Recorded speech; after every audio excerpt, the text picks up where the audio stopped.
Bismillahirrahmanirrahim. Assalamualaikum warahmatullahi wabarakatuh. Hamdan wa syukran lillah, salatan wa salaman ala rasulillah wa ala alihi wa ashabihi wa mawala, amma ba'du.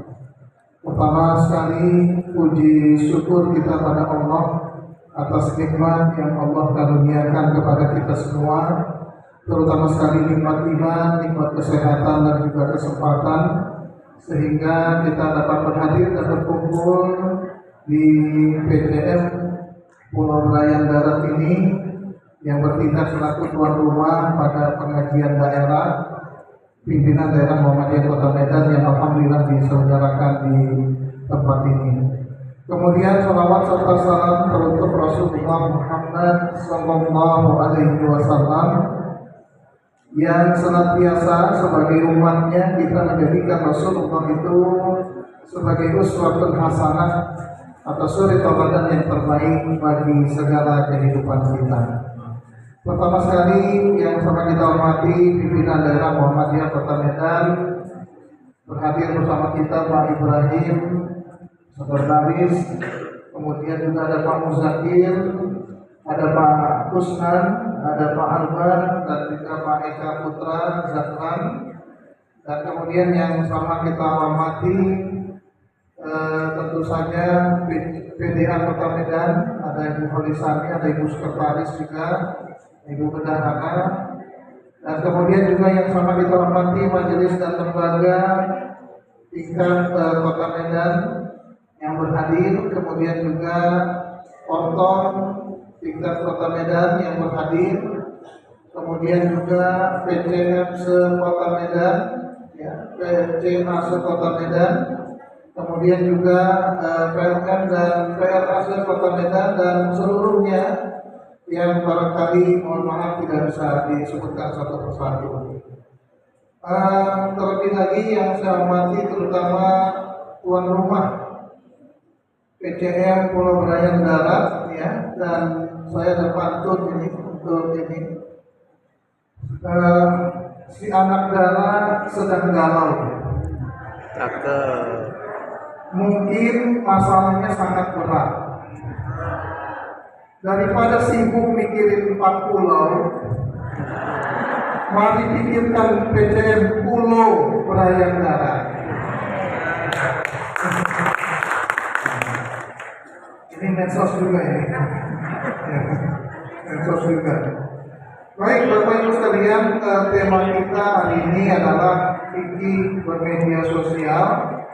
Kalau dalam putusan marjinya itu sering disebut dengan fiqhul iklan atau fikih informasi.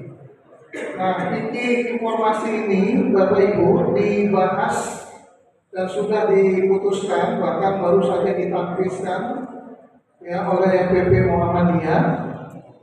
Ini fikih informasi ini sudah dibahas sejak tahun 2018. Ya, jadi ini waktu itu ada Munas Tarji ke-30 di Makassar yang diselenggarakan tanggal 23 sampai 26 Januari 2018. Waktu itu agenda yang dibahas cukup banyak di Makassar itu, terutama tuntunan sholat berjamaah, kemudian dibahas juga tuntunan jamak kosong, jadi sudah ada tuntunannya, kemudian juga dibahas fikih informasi, ya, dan termasuk diantaranya di Makassar itu dibahas fikih lalu lintas. Nah, jadi oleh karena itu pada kesempatan kali ini kita akan membahas tentang fikih informasi atau fiqhul iklan ini.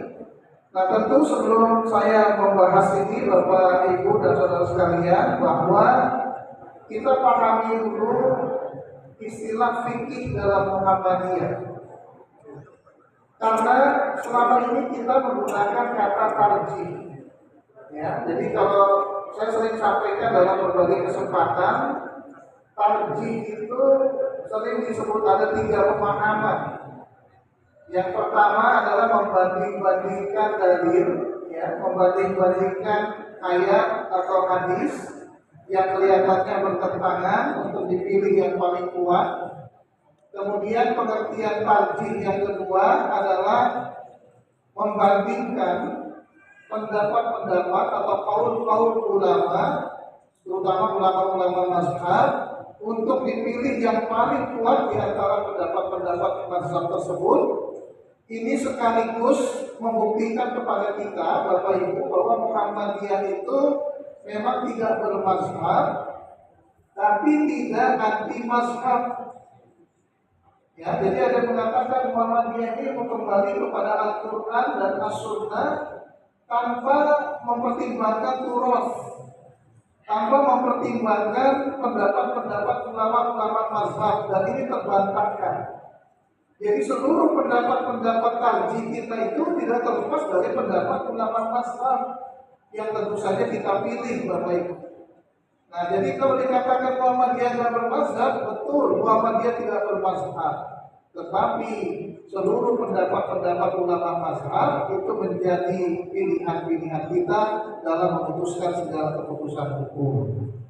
Nah, yang ketiga ini yang tentu akan kita kembangkan, ya.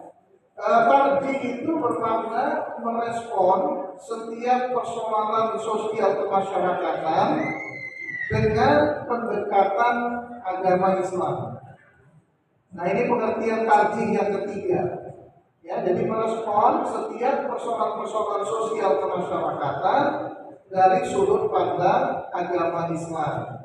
Nah, jadi di pengertian yang ketiga ini, tarjih bukan hanya dipahami membanding-bandingkan, menguat-kuatkan dalil, tapi merespon setiap persoalan sosial kemasyarakatan, bahkan kita ilmu pengetahuan teknologi dikaitkan dengan pendekatan ajaran agama Islam. Itulah pengertian tarjih yang terbaru, ya, atau yang terpopuler.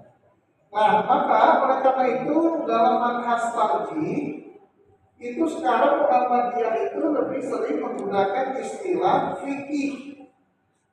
Ya, maka nanti informasi terbaru yang barangkali Bapak Ibu harus dapatkan, selain kita nanti punya HPT, himpunan putusan tarjih, baik jilid 1, ya 2-nya belum terbit, dan jilid 3, ini nanti di periode ini akan muncul namanya satu apa lagi, fikih Muhammadiyah.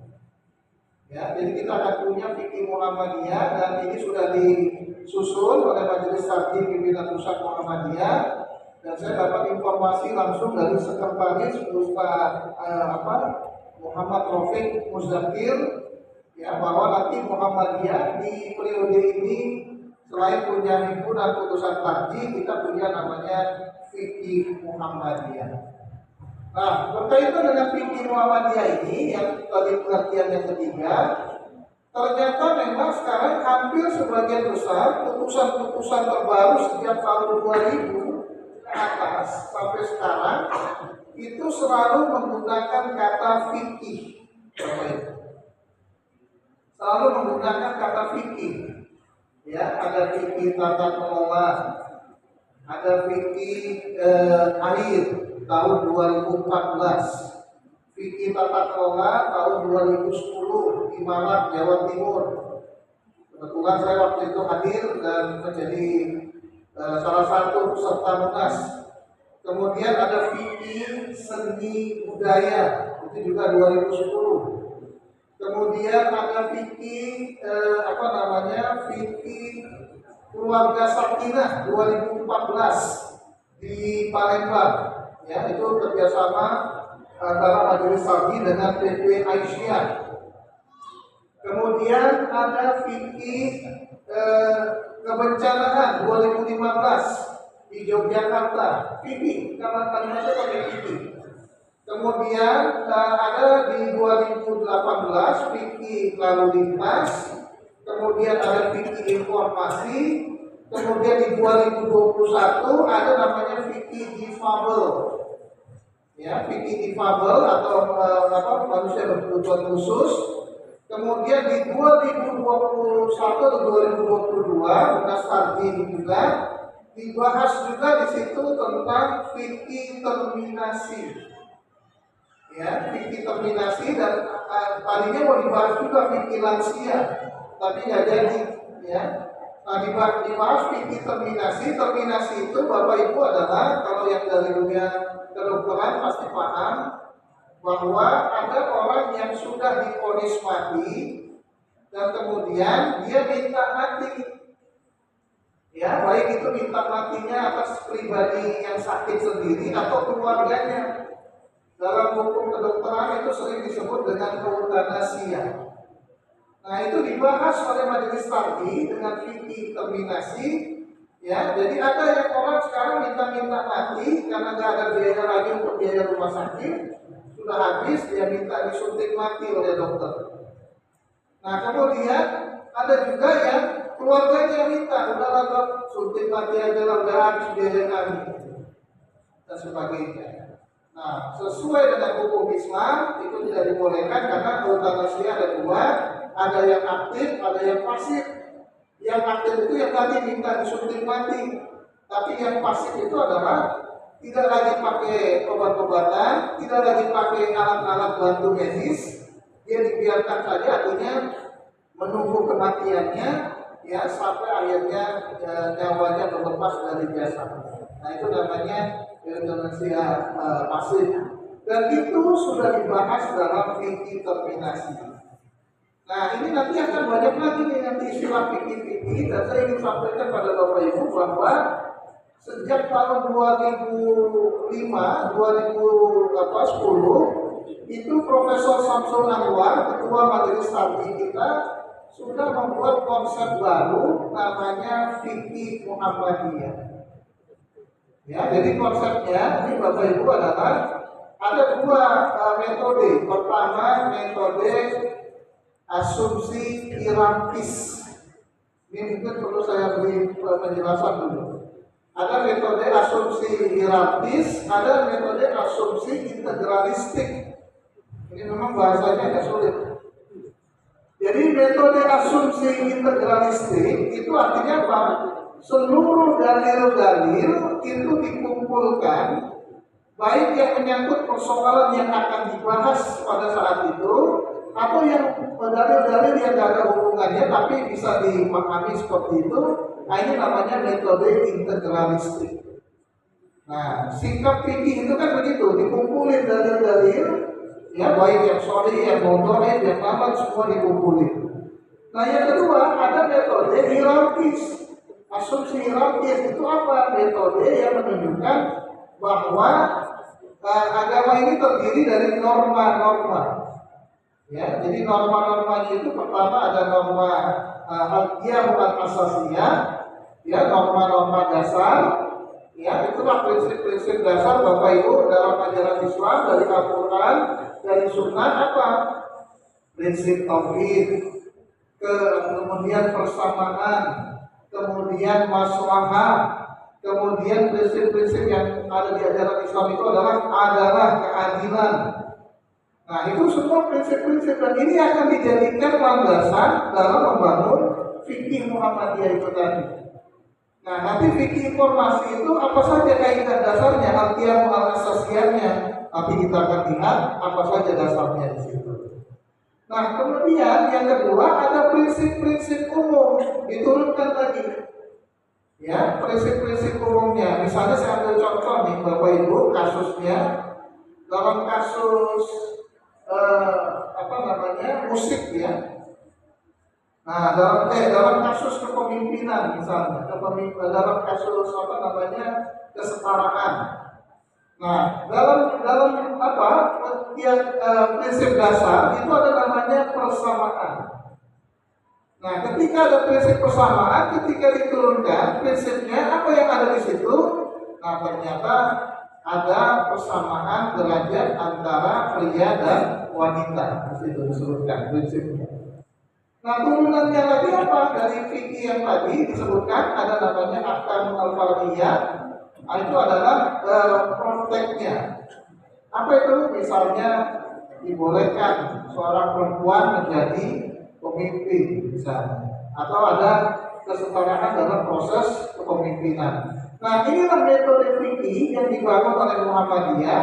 Jadi bukan cerita cuma halal, haram, wajib, sunnah, tapi dalam Muhammadiyah itu fikihnya lebih lengkap. Bisa dalam persoalan teologi, bisa dalam persoalan yang berkaitan dengan hukum-hukum yang langsung, bisa juga bagaimana memikirkan Islam yang berkemajuan atau paham-paham yang semakin ke depan. Nah, jadi oleh karena itu, untuk fikih informasi ini atau fikih Islam ini, kita akan sampaikan ada 3 landasan fikihnya. Artian asasiahnya yang pertama, Bapak Ibu, adalah prinsip yang disebut dengan tauhid. Ya, prinsip tauhid Bapak Ibu. Jadi artinya untuk membangun informasi itu harus ada namanya prinsip tauhid. Nah, ini yang mendasari semua ajaran Islam, ya, bahwa prinsip tauhid ini Bapak Ibu dalam ajaran Islam, ya, bahwa sumber kebenaran itu adalah di Al-Quran dan As-Sunnah. Sumber informasi itu ada dalam Al-Quran. Nah, ini disebutkan dalam Al-Quran al-haqqu, ya, min rabbik. Kebenaran itu datangnya dari Allah. Nah, jadi kalau kebenaran datangnya dari Allah, berarti informasi sebaik-baiknya itu datangnya dari Allah Subhanahu wa Ta'ala. Maka jangan ada keraguan-keraguan di dalam. Nah, ini namanya prinsip tauhid dibangun. Nah, yang kedua, tentu dalam Al-Quran ada yang namanya hadis sahih dan maqbul. Nah, kalau cerita tentang hadis, Bapak Ibu, maka saya perlu sampaikan bahwa prinsip-prinsip informasi itu sebenarnya terdapat dalam hadis, Bapak Ibu. Ya, dalam hadis itu Bapak Ibu dibukukan 200 tahun setelah Nabi Muhammad wafat. Ya, jadi ada Sahih Bukhari, ada Sahih Muslim, ada Sunan Abi Dawud, Tirmidzi, Ibnu Majah, An-Nasai, itu 200 tahun setelah Nabi Muhammad wafat. Jadi kalau begitu orang menerima informasi hadis dari mana? Ya, dari mulut ke mulut, Bapak Ibu. Dari lisan. Ya. Nah, bayangkan kalau 200 tahun, 2 abad dari mulut ke mulut, si fulan yang berikan ke sini, sampaikan ke sini.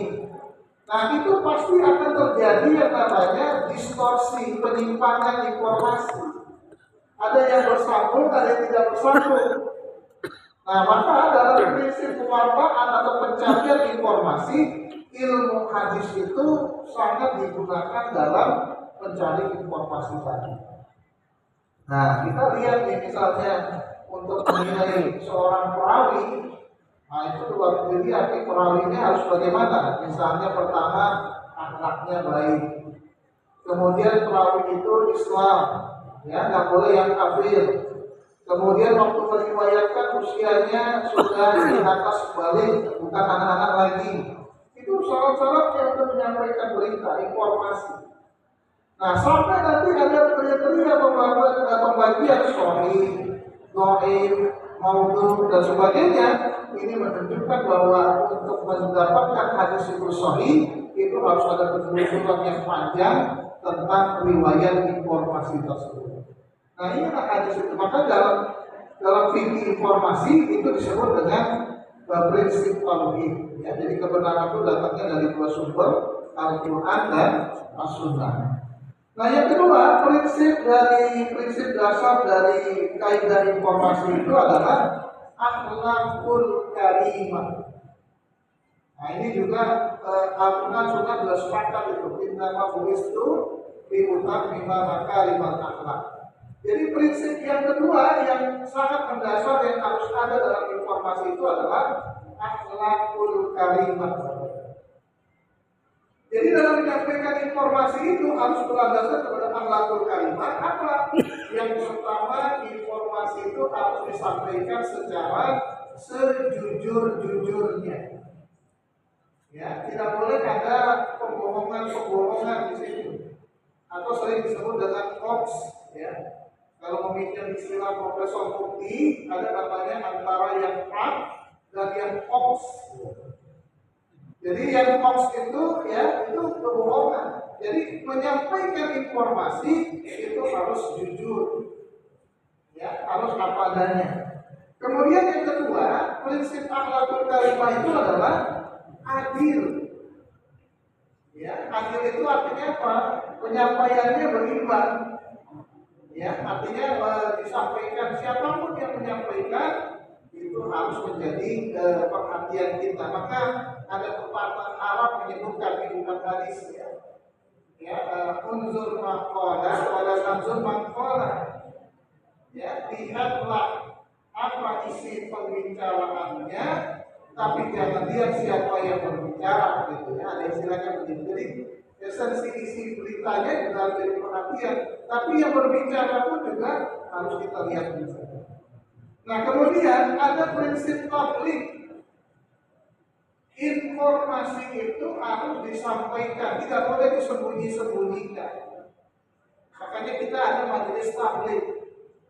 Ya, jadi informasi apapun sedikit apapun tentang satu persoalan harus tabligh disampaikan.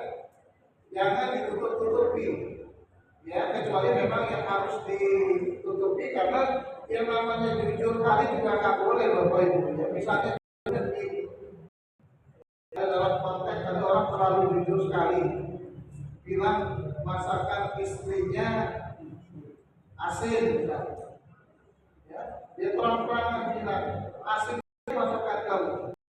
Ya, memang jujur, tapi kadang-kadang nggak enak diterima orang. Ya, karena terlalu jujurnya. Nah, jadi ini juga menjadi satu pertimbangan. Kemudian akhlak dalam berinformasi itu adalah harus cerdas. Jadi cerdasnya ini Bapak Ibu bagaimana? Yang menerima informasi harus cerdas, punya literasi bacaan yang bagus, yang menyampaikan informasi itu juga begitu. Nah, jadi memang harus ada dan kemudian yang akhlak berikutnya adalah moderat. Moderat itu artinya keseimbangan, ya tawazun. Nah, sehingga informasi yang diperoleh itu nggak boleh dari satu pihak saja. Harus mendengarkan pihak-pihak yang lain. Ya, kadang-kadang mohon maaf kita hanya ngambil satu pihak, tidak mau ngambil pihak lain. Nah, maka keluarannya intinya pada apa? Pada tabayun.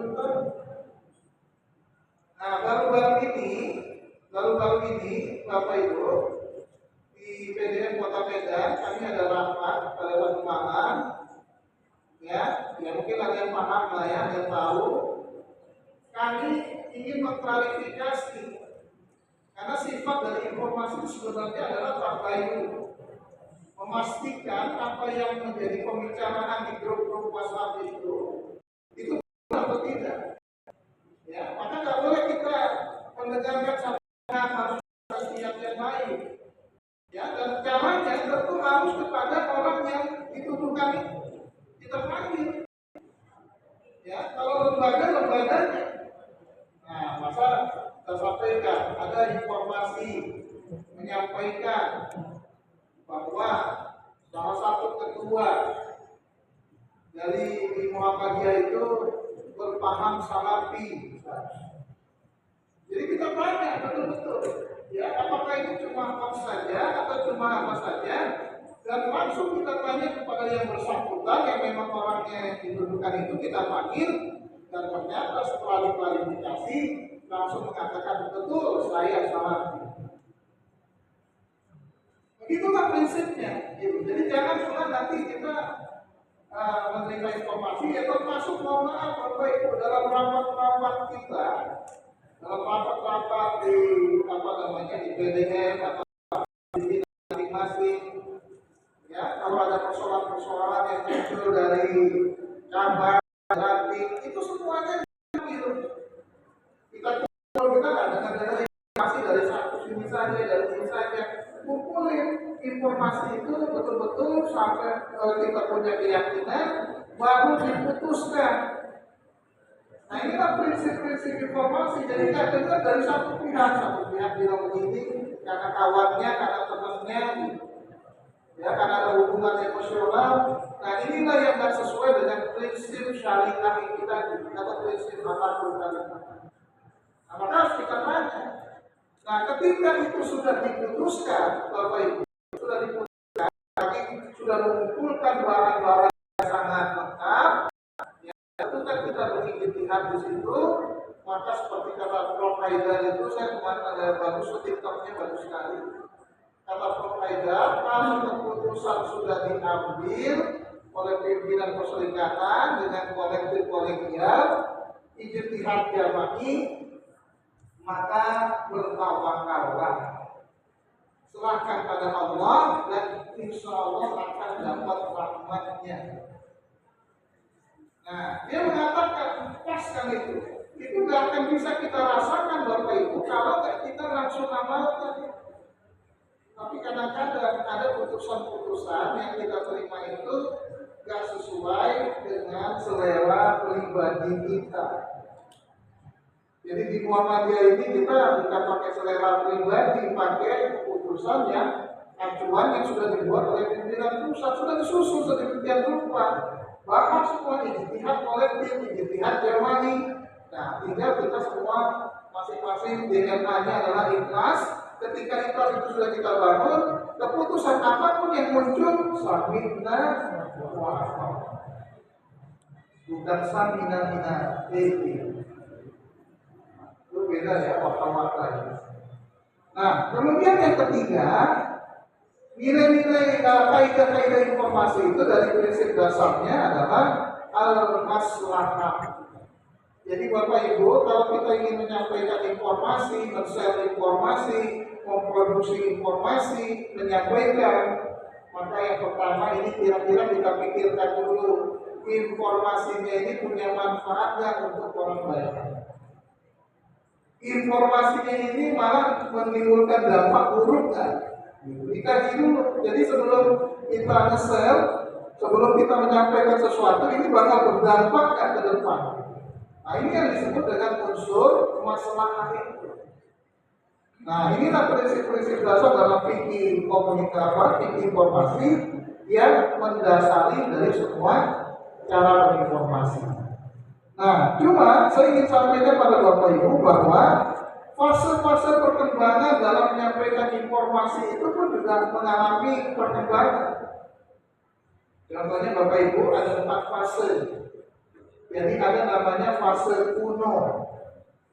Kalau di zaman kuno itu Bapak Ibu orang menyampaikan informasi mungkin belum ada kemampuan bahasa, itu menyampaikannya dengan cara simbol-simbol. Di dinding-dinding ada gambar-gambar, ada simbol, ada di gua-gua ada simbol dan sebagainya. Itu menunjukkan apa? Oh, ini tandanya seperti ini. Oh, ini pesannya dari simbol ini seperti ini. Belum ada bahasa, belum ada sentuhan lisan. Itulah cara orang dulu menyampaikan informasi. Nah, baru nanti kemudian masuk ke fase tradisional. Nah, fase tradisional itu apa? Ada interaksi tatap muka. Ya, ada kemudian face to face, ada ucapan lisan.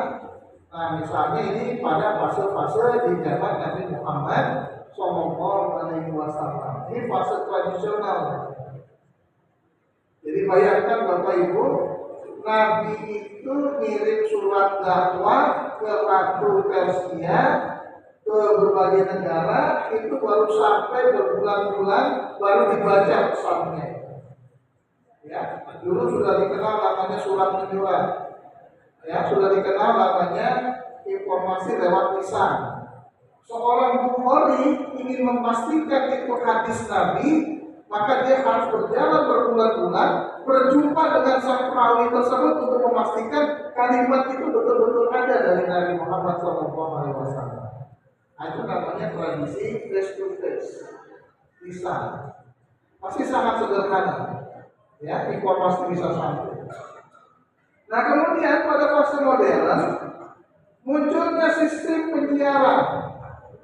Nah, kuno, kemudian tradisional, masuk ke fase modern, baru muncul namanya ada sistem penyiaran. Ada namanya penyiaran televisi, radio, tapi sebelumnya radio dulu. Suara, visual, apa namanya audio. Baru kemudian ada audio visual. Nah, jadi orang mendengarkan informasi yang dulu nggak mungkin, jadi mungkin, oh ya ada suaranya terdengar. Pesan-pesan, komunikasi atau informasi itu sampai lewat audio. Kemudian ada lagi lewat audio visual dengan televisi. Nah, itu yang buat siapa? Ya tentu ada orang tertentu pencipta informasi itu. Kamu harus ngomong gini ya, kita ambil TV-nya, siarannya, sampaikan pesannya seperti ini. Itu di fase yang ketiga. Nah, maka di fase yang keempat namanya era postmodern. Itu ternyata komunikasi informasi disampaikan lewat teknologi internet. Ya, lewat teknologi internet Bapak Ibu. Jadi kita akhirnya terbentuklah komunitas budaya maya atau sering disebut dengan kultur virtual kultur ya. Atau lini masa atau sering disebut dengan media sosial.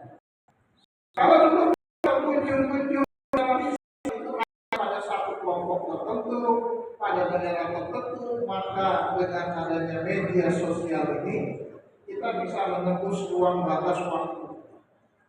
Yang jauh bisa dekat, yang dekat bisa dijauhkan. Ada orang yang nanti di media sosial ini dia bergaul, temannya banyak, followersnya banyak, yang DM dia juga banyak, tapi nanti di kehidupan aslinya di masyarakat justru dia tidak bergaul. Nah, inilah efeknya. Nah, kemudian nanti ketika dia berada di lini masa atau di media sosial, justru yang tadinya di pergaulan masyarakat dia pendiam, tapi jadi orang yang pandai mengerti kritikan-kritikan yang luar biasa.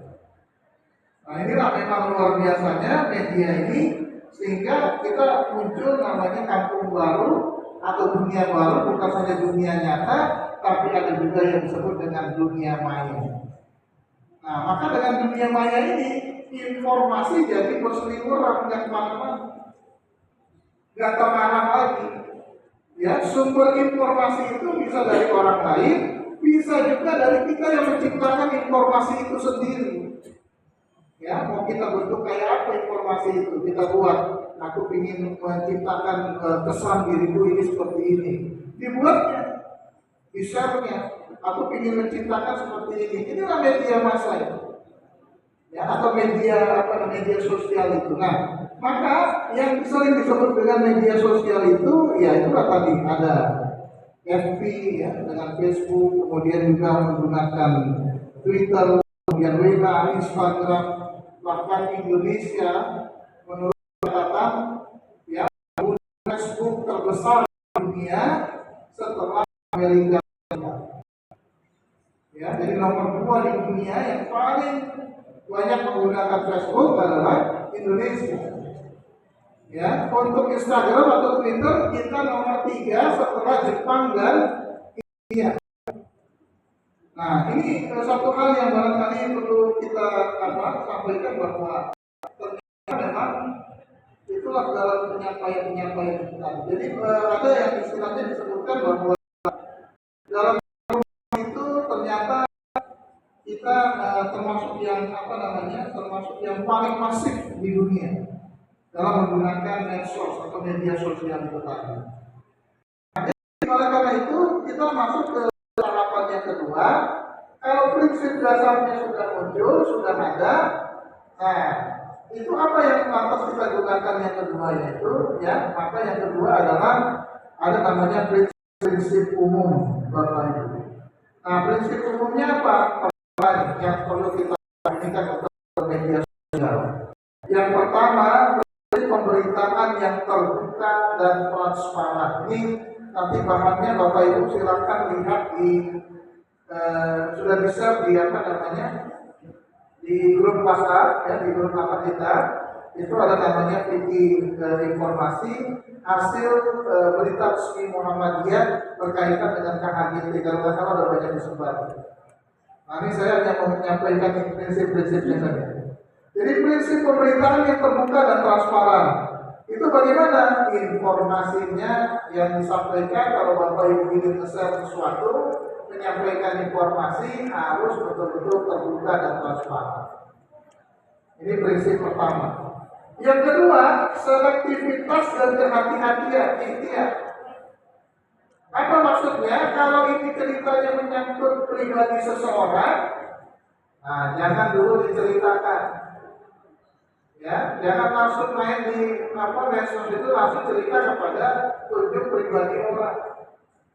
Apakah Islam juga mengajarkan kepada kita untuk menutupi aib? Tadi ada yang bilang ini bukan aib, ya. Kemarin ada juga itu di apa? Islam mengajarkan itu, ya. Maka mohon maaf, ya hal-hal yang baik saja ini pernah terjadi pada seorang guru kepada murid. Jadi waktu itu Bapak Ibu ada murid yang salah dalam menyampaikan pandangan-pandangan keilmuannya. Gurunya mendengarkan di situ. Nah, ketika gurunya mendengarkan di situ, karena ada kesalahan, dia nggak langsung tegur di muka umum, Bapak Ibu. Kalau kita sekarang mohon maaf nih, kayak di Muhammadiyah perlu ada namanya kajian ada majelis. Nanti memang dengan saudara-saudara kita yang lain dari NU, Al-Wasmiyah, dan yang lain-lain. Kalau di Muhammadiyah, ya bukan berarti kita jadi ustaz, jadi guru mau dihormati ya. Tapi memang ada adab-adab yang kadang-kadang nanti begitu selesai ceramah ya udah tinggalin aja. Kadang-kadang sampai dari jauh, sampai juga gitu. Kalau orang-orang di sana biasanya ya apa ya begitu takzim. Ya, bukan berarti kita mau seperti itu di Muhammadiyah enggak. Artinya apa? Ada seorang guru negur muridnya bukan di depan umum, ente salah. Kamu salah, agak betul tuh pendapat tadi. Bodoh kali jadi murid di muka umum, Bapak. Itu takut. Nah sekarang muka umumnya apa? Bisa dalam ruang seperti ini, bisa juga dalam ruang dunia maya tadi. Itu memang nggak betul itu ya beginilah macam-macam di situ sebutkan. Inilah adab itu yang dibangun itu. Ya, jadi saya melihat misalnya orang yang gurunya tadi negurnya gimana Bapak Ibu? Negurnya waktu itu dia malam-malam datang ke rumah muridnya, ketuk pintu pelan-pelan, assalamualaikum, waalaikumsalam. Itu pun dia bilang anak istrimu sudah tidur, sudah, jangan ada yang dengar. Aku cuma ingin menegurmu, tapi kamu salah dalam pandangan-pandangan yang kau sampaikan. Itu sampai begitunya Bapak Ibu menjaga aib seseorang. Tapi sekarang kita ya luar biasa. Ya, untuk melakukan framing, untuk melakukan sesuatu yang apa itu terbuka sekali. Oh kita harus begitu, kalau nggak begitu nggak manfaat. Nah, itu yang dibangun seperti itu. Nah, fikih informasi mengajarkan kepada kita adab-adab dalam melakukan kritik sesuatu atau selektivitas dan kehati-hatian dalam menilai seseorang. Nah, kemudian ada prinsip keseimbangan informasi. Ya, jadi yang ketiga itu adalah menyampaikan informasi dalam pandangan yang berbeda, kemudian dilakukan tarjih. Nah, jadi Bapak Ibu, ya artinya keseimbangan informasi itu kita nggak boleh ngambil keputusan secara gegabah, secara tiba-tiba. Ya, dalam menyampaikan informasi itu nggak boleh kita separuh-separuh yang akhirnya menjadi sumber-sumber penafsiran yang lebih luas dan bahkan makin liar, Bapak Ibu. Nah makanya kita sering bilang kalau kita misalnya nanti di grup-grup WhatsApp itu kok nggak mau komen ketua PDM itu, malas sekali, kita keluarkan saja dari grup itu misalnya. Bukan apa-apa Bapak Ibu, nanti kalau kita komen, kita cerita di situ dan kita berikan pendapat-pendapat kita, ada yang salah tafsir dan itu bukan ruangnya. Nanti akan mengatakan, oh itu putusan PDM itu. Padahal bukan. Atau mungkin ketika kita menyampaikan suatu pandangan seperti itu akan dinilai, oh ini pandangan nanti tafsirnya lebih luas lagi, lebih liar dan bahkan sampai tidak terawat, sampai nanti akhlakul karimah pun tergeruskan di sini. Nah, jadi pernah nih Bapak Ibu ini kejadian ini bukan curhat ya. Pada masa pilkada beberapa waktu yang lalu, itu kan luar biasa, saya sampai 7 hari 7 malam handphone saya diserang orang. Ya, waktu naik berita waktu itu bahwa PDM mendukung salah satu kandidat. Jadi ada bilang harus buat klarifikasi, harus buat ini. Kalau memang nggak ada ngomong, nggak ada cerita, nggak ada pernyataan dari PDM, baik dari siapapun anggota PDM, ya sudah kita biarkan saja. Oh, jangan biarkan seperti itu, karena kalau dibiarkan seperti itu nanti akan penafsirannya beda-beda. Nah, kalau kita ngomong begitu ya nanti malah makin kacau. Nah, maka salah satu forumnya yang sangat efektif waktu itu apa? Kita buatlah dialog publik, 3 kandidatnya kita undang semua. Jadi jelaslah persoalannya di situ. Sampai pantun saya pun juga heboh nih. Wah, gara-gara pantun ini yang ini pilihannya kemarin. Tapi 3-3-nya kena pantun. Alhamdulillah. Nah, inilah dia yang namanya prinsip keseimbangan informasi itu tadi. Jadi jangan sembarangan kita, ya terutama menyampaikan hal seperti itu. Nah, kemudian prinsip kebebasan dalam memproduksi dan menyampaikan akses informasi. Kemudian prinsip rasionalitas. Nah, ini saya lewatkan saja. Nah, yang terakhir nih Bapak Ibu, nanti kita banyak diskusi. Yang terakhir adalah ini yang paling penting. Terutama pada prinsip yang ketiga itu namanya hal-hal yang wajib ada dalam setiap informasi, ya, terutama pedoman praktis. Nah, pedoman praktis dalam berinformasi itu ada fungsi informasi. Apa fungsi informasi? Pertama adalah fungsi taklim, pengajaran, ini rambu-rambunya. Jadi kita menyampaikan informasi baik dalam media sosial, dalam hal berbagai lain, harus ada unsur taklimnya, pendidikannya, ya, yang bermutu berkualitas.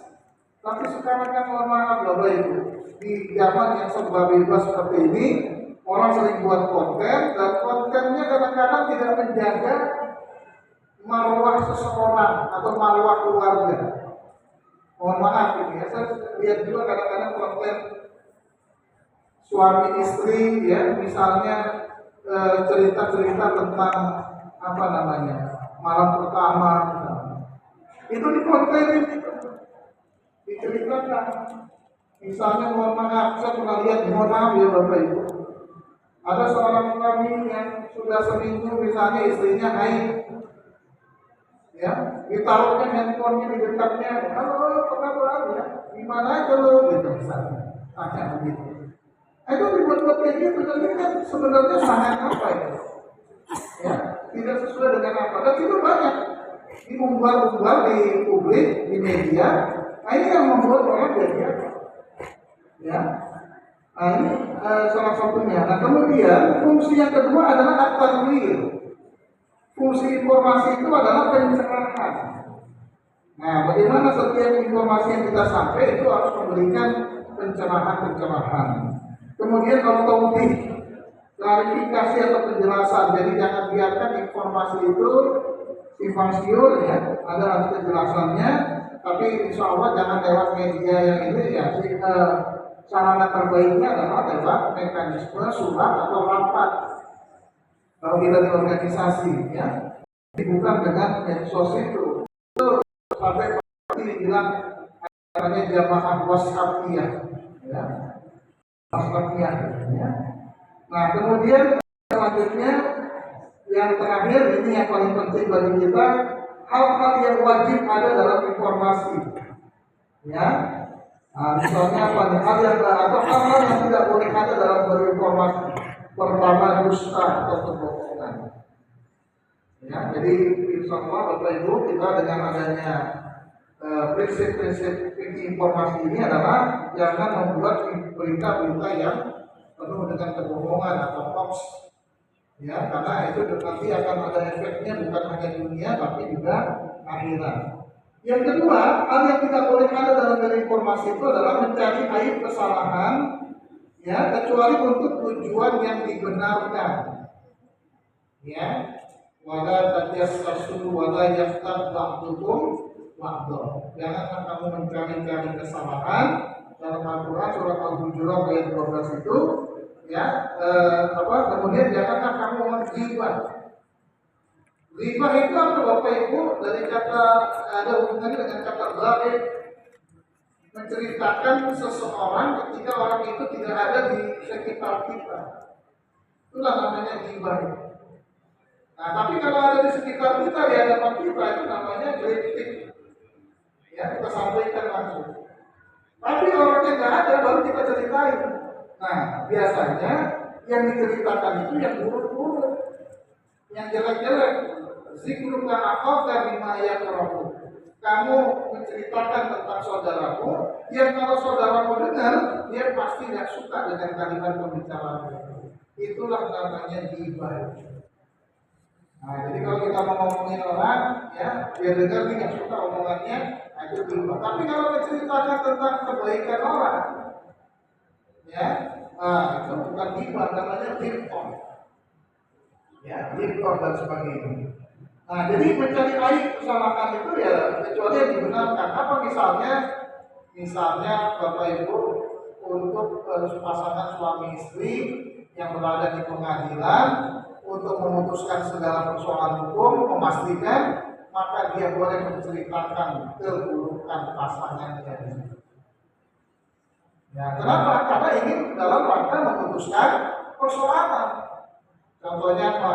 Ya. Tapi dia tak pernah ada yang tak teruskan di pengadilan agama.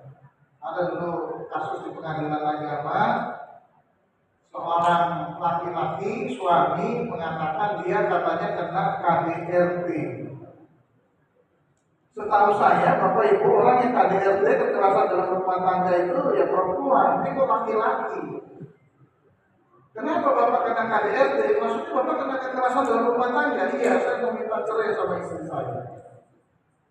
Nah, kenapa? Diungkapkan di media apa di ruang sidang itu dan dikatakan ini Hakim, istri saya ini karateka. Ya, istri saya ini atlet tanpa suci. Jadi artinya apa? Saya ditendangi, saya dijadikan bahan latihan sampai banyak-banyak badan saya. Nah, rupanya istilah KDRT. Ya.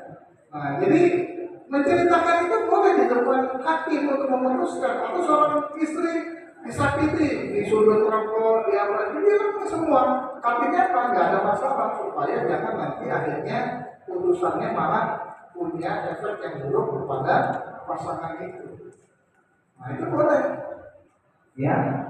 Yang kedua, boleh menceritakan atau keburukan ayat dalam konteks misalnya apa nih Bapak Ibu?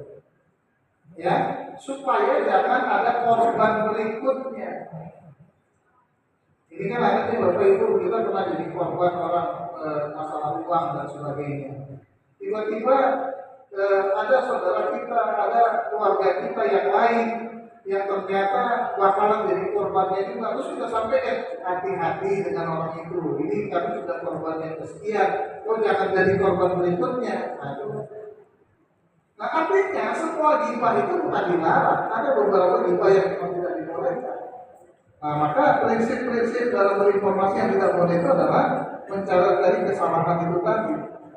Nah, kemudian yang ketiga, fitnah, ya, ghibah, namimah, adu domba, itu tidak boleh. Kemudian yang keempat adalah mengolok-olok atau bullying, ya, ujaran kebencian, sara, ya. Nah, mengolok-olok nih Bapak Ibu, kadang-kadang mohon maaf ya, di media sosial itu sering ada mengolok-olok satu kaum. Nah, yasfar kaumun, ya, janganlah satu kaum dengan kaum yang lain mengolok-olok kaum yang lain, boleh jadi yang diolok-olok itu jauh lebih baik daripada yang mengolok-olok. Dan disebutkan juga kata perempuan di situ. Ya, jadi oleh karena itu ujaran kebencian dan sebagainya gitu. Nah, jadi ini di media sosial itu tapi kita akan lihat ya tergantung adminnya, karena nggak ada aturan lain. Ini persoalannya akhlak itu kembalinya kepada kita. Nah, aturan lainnya siapa? Itu nanti yang harus tegas. Misalnya siapa adminnya. Kalau ada yang di dalam pesan-pesan WhatsApp atau pesan-pesan di media sosial itu yang memang sudah sampai menjurus ke arah itu, ini harus ditegur. Ya, harus diambil tindakan tegas, misalnya dikeluarkan sementara dan sebagainya, karena kan kita berada di sebuah itu tadi. Nah, Kemudian yang kelima, yang terakhir adalah pornografi, kemaksiatan. Ini nggak boleh ada dalam informasi dan segala yang terlarang secara syar'i. Ya, jadi menyebarkan konten-konten yang maksiat, pornografi, ya, pornografi. Nah ini juga sangat dijaga oleh agama. Jadi Bapak Ibu sekalian yang saya hormati, artinya sebelum kita tanya jawab, saya ingin mengambil satu satu hal, ya, terutama tentang ghibah ini. Ya, ini yang barangkali kita perlu membaca sebuah hadis Rasul, sehingga hadisnya itu cerita tentang muflis. Jadi muflis itu adalah orang yang bangkrut. Jadi pernah ditanya oleh Rasulullah, ditanya, ya Rasulullah, apa itu bangkrut, muflis? Ada yang mengatakan mata dirhama wala mata. Bangkrut itu adalah orang yang tidak punya harta benda sedikit pun dan tidak punya benda. Terus Rasul mengatakan, bukan itu bangkrut. Tapi bangkrut itu atau merugi itu, pahit itu adalah yang di umat kiamat, nanti dari umatku yang datang pada hari kiamat, dia datang pada hari kiamat itu, Bapak Ibu, ya, dia datang pada hari kiamat itu dengan membawa pahala sholat mereka, membawa pahala zakat mereka, membawa pahala haji umroh mereka, tapi buat syataman haza. Tapi lisannya ini suka menyakiti orang lain. Lidahnya ini suka menyakiti orang lain. Nah, kalau kontekstualnya bukan lisan lagi nih Bapak Ibu, tapi sudah jari-jari tangan kita. Ya, jari-jari tangan kita ini. Ya, dan efeknya lebih luas. Nah, terus kata Nabi, orang yang suka ghibah, orang yang suka ngomongin orang yang suka membuka-buka aib-aib orang, itu kata Nabi, ya, amalannya, kebaikannya pindah, ya, kepada orang yang diomongkan itu. Dan ini pernah diuraikan oleh seorang ulama, namanya Imam Hasan Al-Basri. Jadi Imam Hasan Al-Basri itu Bapak Ibu, dia mengatakan, Imam, Anda diomongin orang, Anda digunjing orang, Anda digosipin orang. Oh iya, nggak apa-apa, alhamdulillah, bagus. Tapi siapa yang menggunjingkan saya? Si Fulan. Oh, rumahnya di mana? Di sana. Oh iya, baik, besok saya datangi rumah. Bukan untuk melamar, bukan untuk marah, tapi ketika dia mendatangi ke situ, dia datang Bapak Ibu Imam Hasan Al-Basri dengan sepiring kurma basah yang masih segar-segar. Dia datang ke situ. Assalamualaikum. Waalaikumsalam. Siapa Hasan Al-Basri? Mau ngapain? Ya, ini mau ngasih hadiah. Hadiah untuk apa? Hadiah atas kebaikan kamu. Apa yang baik dariku? Yang saya bersyukur, terima kasih. Engkau sudah memberikan sebagian besar pengalamanmu kepadaku, tapi mohon maaf, aku belum bisa membagi sebagian besar pengalamanku kepadamu. Aku cuma bisa mengasih kurma ini saja sama Anda. Maksudnya apa? Pernyataan Imam Hasan Al-Basri ini tajam sekali, dalam sekali, mengatakan apa? Dia digibah, digunjing, diceritakan, ya, bersyukur. Kenapa? Karena amalku masih sedikit, pahala juga belum banyak, tapi ada yang ngasih pahala yang luar biasa. Masya Allah. Jadi terima kasihlah, ya, aku cuma bisa ngasih sepiring kurma ini saja. Bahkan Imamnya Imam Mubarak itu pernah bilang, ini salah seorang ulama juga, Imam Mubarak mengatakan kalau ada orang di dunia ini yang paling berhak untuk memberikan hadiah pahala sebesar-besarnya, kalau perlu pahala kulit itu semua dikasih sama dia, itu adalah orang tua. Kalau gitu aku akan menggibah orang tua itu. Tapi kan tidak mungkin Bapak Ibu, ya. Itu kan satu kalimat saja. Tidak mungkin orang tua digibah. Maksudnya kalau ada pahala yang bisa diapa, aku akan menggibah orang tua itu. Ini kan kalimat apa saja. Nah, jadi oleh karena itu Bapak Ibu yang dirahmati Allah, dalam fikih informasi ini saya tidak akan jelaskan panjang sampai 2 kali. Tapi artinya tadi ada prinsip dasarnya, berangkat dari tauhid, berangkat dari akhlakul karimah, berangkat dari pemikiran maslahat, baru kemudian diturunkan dalam prinsip-prinsip. Nanti Bapak Ibu bisa baca lebih lengkap lagi ya, prinsip kejujuran, kesetaraan, kemudian keseimbangan dalam menyampaikan informasi, dan kemudian pedoman praktisnya bagaimana? Ya, kita menjauhi dusta, kebohongan, kemudian kita di situ juga melakukan jangan riba, ya, jangan judi, mencari aib. Nah, kalau ini kita gunakan dalam kerangka media sosial kita, insya Allah ya, ini akan menjaga kita. Ya, jadi memang fikihnya bukan sekadar haram atau halal saja persoalannya, tapi ini adalah bagaimana ada tuntunan bagi kita.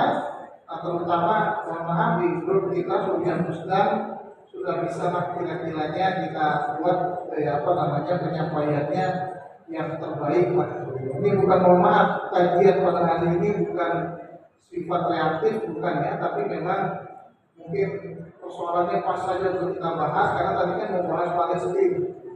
Tapi jangan tidak sampai dan tidak jadi, akhirnya kita bahas informasi ini. Apalagi baru dikeluarkan oleh PP Muhammadiyah tanfisnya, nah tinggal kita sekarang aplikasinya ya, bagaimana ini prinsip-prinsip yang sudah dikeluarkan dalam Munas Farji ini bisa segera kita amalkan dan kita terapkan.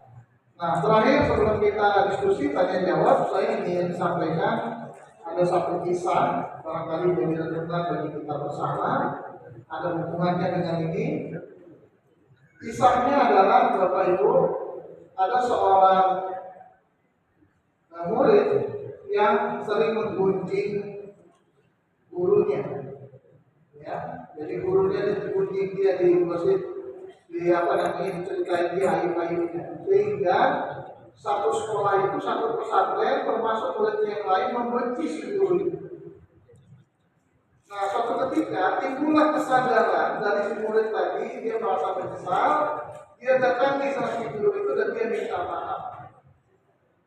Tapi dasar namanya ustaz, guru, murid, dia minta maaf, dia maafin juga. Ya, walaupun hatinya sudah hancur lebur, dia sudah habis-habisan dibully, dia sudah diburuk-burukkan di depan orang, dibenci banyak orang gara-gara percakapannya itu, tapi sang guru mengatakan dia memaafkan. Tapi bagaimana bisa memaafkan? Kalau aku pribadi sudah memaafkan, tapi bagaimana nanti dengan yang lainnya? Dan dia menyatakan, Bapak Ibu, kalau begitu gini aja, tapi ingin kasih pelajaran sama kamu. Apa pelajarannya Tuan Guru? Maka si guru itu mengatakan, kalau begitu besok hari ini kamu pulang dulu ke rumahmu. Kebetulan rumahnya dari pondok pesantren itu tidak terlalu jauh ya, ada berapa ratus meter lah gitu dari rumahnya. Besok kamu datang kemari, kamu bawa kemoceng. Apa itu ya? Bulu ayam. Kemoceng, kalau orang Jakarta bilang kemoceng. Kemoceng atau sulak atau apa namanya. Ya, kamu besok bawa bulu ayam dari rumahmu. Ketika kamu bawa bulu ayam dari rumahmu itu, ya, ketika kamu ingat kamu pernah ngomongin aku, jelek-jelekin aku di situ, cabut bulu ayam itu, buang di tempat itu. Ya, begitu dulu, ya begitu. Jadi kalau kamu ingat kamu pernah, oh iya, dulu aku pernah ngomongin guruku begini, cabut, buang di situ. Nah, rupanya Bapak Ibu, dia ngomongin ingat, cabut, gak terasa habis itu bulu ayam. Sampai si guru itu ke tempat si guru tadi dan dia bertanya, mana bulu ayamnya, masih tersisa? Habis dulu, berarti banyak kali yang menceritakan tentang aku. Nah, begitu sudah sampai di tempat guru itu, si guru itu bilang lagi, kalau begitu sudah melakukan perintahku yang pertama, ikuti perintahku yang kedua. Apa itu? Telusuri lagi jalan yang tadi, yang balik yang sudah kau buang itu, kau pungut lagi balik itu bulu ayam. Pungut lagi, ambil lagi. Ya. Nah, maka kemudian si santri tadi mengikuti, dibalik lagi dia. Rupanya Bapak Ibu sudah ada bulu-bulu yang dilepaskan tadi tak mana-mana. yang terbawa angin lah, yang terbawa ban mobil dan apa. Hanya 3 lembar yang dia dapatkan. Ketika dia ngelakuin guru, cuma 3 yang didapatkan dari 2 ayam yang dibuang dan banyak yang 2 ayam itu. Lalu dengan meneteskan air mata, si guru itu mengatakan, Masya Allah, aku pribadi bisa memaafkan segala kesalahanmu, tapi aku tidak bisa membayangkan betapa luar biasa dosamu di hadapan Allah. Kenapa? Karena bulu ayam itu dilambangkan setiap ucapan yang sudah keluar, ada yang bisa ditarik kembali dan ada yang tidak bisa ditarik kembali. Itulah disimbolkan dengan bulu ayam tadi. Nah, ada ucapan yang mungkin bisa kita klarifikasi, kita sampaikan lagi, maaf ya dan sebagainya. Tapi banyak ucapan-ucapan kita, apalagi kita menggunakan media sosial, menggunakan dengan jari-jari, yang bisa jutaan orang menyaksikan itu. Ya, bagaimana kita mengklarifikasinya, Bapak Ibu? Inilah yang paling berat bagi kita. Nah, jadi oleh karena itu, ya bermedsos di etika kita bermedsos ini, ya mari kita jadikan ini video informasi ini kita kembangkan ya. Maka ini perlu rasanya materinya memang terlalu sistematis, yang memang perlu dibuatkan memang yang namanya bahasa yang lebih mudah, lebih ringan untuk bisa kita amalkan dalam kehidupan sehari-hari. Baik, sebelum saya tutup, barangkali ada hal yang ingin didiskusikan, silakan. Sebelum kita tutup, mungkin kita padakan sampai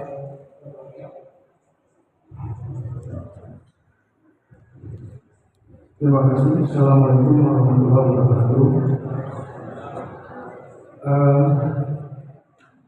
Penjelasan Ustaz mengenai fikih informasi kami itu jelas objeknya adalah ghibah, fitnah, bully, dan subjeknya itu perorangan manusia. Jelas. Akibatnya itu sudah tahu kita, dan fikih itu sudah jelas kita dapat gambaran. Cuma ini ada satu lagi yang belum dikaji, Ustaz, mengenai perang pemikiran, Ghazul Fikri. Kita termakan isu dulu, ini contoh kasus yang nyata-nyata sekarang terjadi, yaitu Syiah itu jelek, Syiah itu buruk, itu ditiupkan oleh Zionis. Masuklah dalam pikiran umat Islam bahwa Syiah itulah satu-satunya yang perlu kita sisihkan. Tapi tindakan Iran sekarang ini ternyata membantu umat Islam dunia terbelalak luar biasa dengan kekuatan militernya menghancurkan Zionis Israel. Ini kan satu bentuk Ghazul Fikri, tetapi dalam fikih ini tidak dikaji. Banyak perang pemikiran yang muncul di media sosial yang selalu menyebutkan Islam, selalu menyebutkan dan melaga antara umat Islam A, umat Islam B dengan aliran-aliran tertentu. Ini harus hati-hati dan perlu ada imbangan. Bagaimana fikih ini mengatur ini? Mohon maaf, terima kasih. Assalamualaikum warahmatullahi wabarakatuh. Ya, baik, terima kasih Pak Alam Syukur ya. Jadi tentang Ghazul Fikri ya. Nah, jadi memang tentang Iran ini ya, memang kita harus bedakan juga. Ada Syiah. Syiah itu kan ada yang bulat ya, bulat itu yang ekstrim. Ada Syiah yang moderat. Nah, itulah Zaidiyah. Ya, Zaidiyah itu makanya Zaidiyah itu kan pakai kitab apa namanya? Nailul Autor. Nailul Autor itu kalangan Imam Syaukani itu kitab fikih yang standar dan termasuk dipakai di Tarjih Muhammadiyah.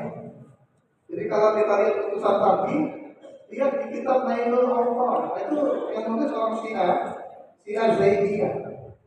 Ada Syiah yang bulat, yang ekstrim. Nah, kalau menunjukkan Syiah yang bulat, yang ekstrim itu apa? Misalnya yang menyatakan jelas-jelas bahwa Ali itu, nah itu ya, ada doktrinnya. Ali itu adalah apa namanya, Ali itu adalah yang harus pantas dijadikan nabi, bukan Muhammad. Maka kemudian Abu Bakar, Umar, Utsman, Aisyah itu semuanya adalah perampok-perampok kekuasaan Ali dan sebagainya. Nah, jadi kalau ada keyakinan seperti itu harus ayat ekstrim.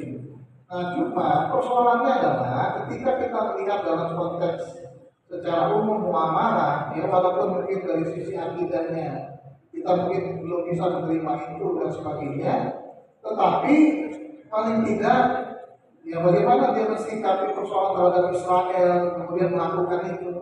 Nah, dalam konteks itu kan tidak ada persoalan sebenarnya. Nah, jadi dalam konteks artinya Ghazul Fikri ini sebenarnya banyak Bapak Ibu. Termasuk yang sekarang ini kita bermedsos itu ya terutama banyak hal-hal yang di medsos itu akhirnya melenakan kita, atau gara-gara medsos itu kita bahkan satu ruangan itu tidak saling bercakapan, asik dengan jari kita sendiri. Nah, ini kan juga bagian dari Ghazul Fikri sebenarnya. Gitu. Jadi Ghazul Fikri ini misalnya kita menjelek-jelekkan Iran atau apa dan sebagainya, ya kemudian muncullah bahwa oh iya Syiah seperti ini, Iran seperti ini, tapi ternyata tampil hari ini Iran sebagai pembela Islam. Nah, apakah itu bagian dari Ghazul Fikri? Ya bisa saja. Tapi persoalannya adalah ada akidah-akidah mereka yang dia tidak kita sepakati dalam konteks langsung dinukung waliyatin saja. Ya, saya kalau Syiah ini memang bukan ahlinya. Ahlinya itu ada Ustaz Qasim Nurseha. Ya, Qasim Nurseha itu paling paham yang sebenarnya sebelum ada pengajian daerah ini kan kita mengundang beliau tentang itu. Nah, tapi nanti boleh saja nanti sama beliau. Nah, tapi saya menyatakan bahwa Syiah itu ya ada yang ekstrem, ada yang moderat, ya. Tetapi yang ekstrem itu lebih banyak. Dan bahkan Indonesia sudah banyak Syiahnya. Ya, kalau Bapak Ibu sering dengar penerbit Mizan, atau Yayasan Murtado Mutahari, nah itulah bagian dari Syiah Indonesia. Atau ABI, Ahlul Bait Indonesia, Jalaluddin Rahmat, nah itulah Syiah Indonesia. Nah, itu walaupun apa ya, jadi kadang-kadang apa, jadi oleh karena itu Ghazul Fikri itu konteksnya lebih luas lagi ya. Jadi bukan hanya ini ya, bukan hanya persoalan ini, tapi juga Ghazul Fikri pemikiran itu dalam rangka mengaburkan pandangan Islam ke umat Islam itu sendiri, supaya umat Islam pun juga membenci Islam, bahkan umat Islam pun tidak peduli kepada Islam. Itulah Ghazul Fikri. Nah, ini Buya Rabbina nih jagonya kalau bahas Ghazul Fikri. Ya, baik itu Pak jawaban saya. Persiapan lain saya padakan sampai di sini. Terima kasih atas segala perhatian. Mohon maaf. Wabillahi taufiq wal hidayah. Nasrun minallah wa fathul qarib wa basyiril mu'minin. Wassalamualaikum warahmatullahi wabarakatuh.